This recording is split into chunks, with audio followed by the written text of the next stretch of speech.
Recently I've been having a GTA phase, playing through the definitive edition versions of GTA 3, Vice City and San Andreas. Seeing the progression between these three games back to back got me thinking about GTA 4. GTA 4 is a fantastic game that deserves a remaster.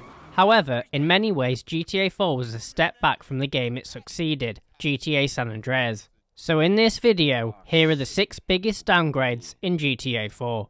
Number 1. Reduced RPG elements. I think one of the biggest changes between GTA San Andreas and GTA 4 was in the reduction of RPG elements. This includes, but isn't limited to, CJ's ability to gain and lose weight, put on muscle by working out, and increase his stamina by running on a treadmill. CJ's appearance changes based on his habits, which made it possible to have a jacked up CJ or equally a rather fat one. In addition, improving your skills with a firearm grants bonuses such as dual wielding, or the ability to run with larger weapons, but most important of all, being able to bunny hop real frickin' high with a BMX. Hell yeah! GTA 4 strips out these RPG elements in favour of a consistent looking protagonist. Eating just tops up your health, and you won't find a single functional gym in Liberty City. Now the idea of rolling around Liberty City as Fat Nico Bellic sounds hilarious, and brings a whole new meaning to the phrase, "Hey cousin, you wanna go bowling?" So I think it's a shame many of these elements got the cut.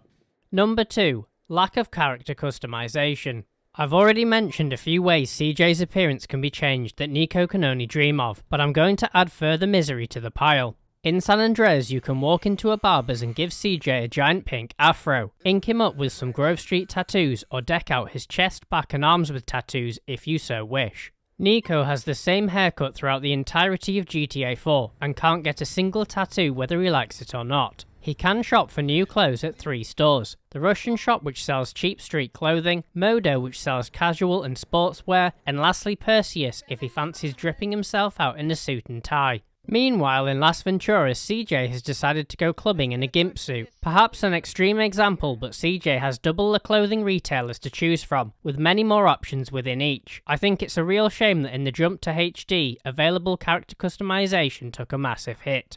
Number 3. Money was useless. GTA Vice City and San Andreas created the president and the main character would work their way through jobs, earning money which would be used to purchase property and businesses, which could further generate income for the player. So, you can imagine my surprise when I completed a bank heist in GTA 4, coining in a cool $250,000, and the only thing I could spend it on was another RPG to blast pigeons with. It's a good job there's 200 of them to blast, cause I ain't got nothing else to spend my cash on. In complete contrast, San Andreas featured a variety of properties, from single-story flats, houses overlooking the beach, and penthouse suites in the city, each with increasing levels of luxury. Not that these made any difference to gameplay, but the properties helped to add to the sense of progression outside of missions in San Andreas, but I feel this was lacking in GTA 4.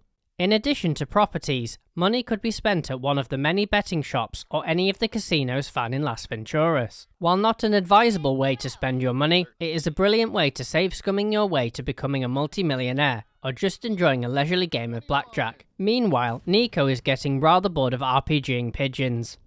Number 4. Limited vehicle classes and car customization. Grand Theft Auto in legal terms roughly means to permanently deprive someone of their vehicle. With this in mind, you'd think a game with that name would put a high focus on its vehicles. Well, not exactly, as I'm about to explain. You do partake in Grand Theft Auto, thankfully, given the game's name, but in contrast to previous GTA games, GTA 4 scraps entertaining vehicle types such as planes, tanks, and monster trucks. That's okay, Nico thinks to himself, I'll go find myself a nice Comet to steal, and I'll give Exhibit a call to pimp my ride. Sadly, reality hits home. Sorry Mr. Bellic, but Pimp My Ride was so 2004. We couldn't possibly let you change your car's looks other than the colour. That's far too radical.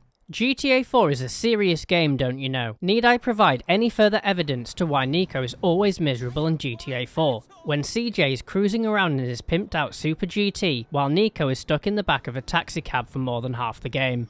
Number 5. Gang warfare. I don't know about you, but one of my favourite things to do as a kid was to bring out my cheats book, slap on a few cheats, and go blasting on some ballers.